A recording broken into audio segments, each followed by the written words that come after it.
அவர் எப்படின்னா மகாமகம் மாதிரி 12 வருஷத்துக்கு ஒரு தடவை தான் வரும்னா, அவர் ஸ்டோன்மேனுக்கு 7 வருஷத்துக்கு ஒரு 7 வருஷம் கூட தான் படம் பண்ணணும்னு இருக்கு. அதை பிரேக் பண்ண சொல்லி நான் ரெக்வெஸ்ட் பண்ணியிருக்கேன். இந்த படம் முடிச்ச உடனே நம்ம அடுத்தது பண்ணிடலாம்.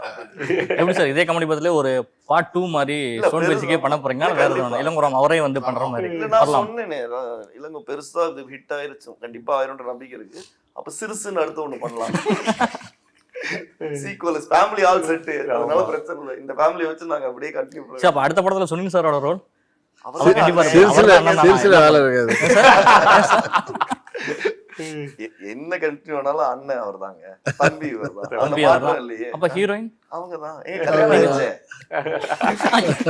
படத்துல சொல்றேன். படத்துல நீங்க டக்குன்னு சொல்லிட்டீங்க, பார்த்து வந்து மீடியால வேற மாதிரி டக்குன்னு ஃபிளாஷ் பண்ணி நீங்க அதுக்கு தானங்க அதை எதிர்பார்த்தாலும் நீங்களும் உட்காந்து கேள்வி மேல கேள்வியா கேட்டுட்டு இருக்கீங்க ஆக்சுவலா.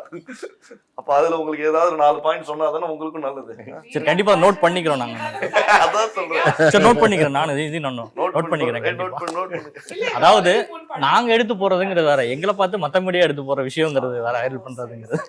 நீங்க ஆடியன்ஸுக்கு வந்து ஏதாவது சொல்றாங்க சொல்லலாம் சார். இந்த க்ரூ மொத்தமா சேர்ந்து இந்த பெருசு படத்தை பாக்குற பத்தி எல்லாரும் ஒரே டயலாக எல்லாருமே சேர்ந்து நீங்க சொல்லணும். 1 2 3.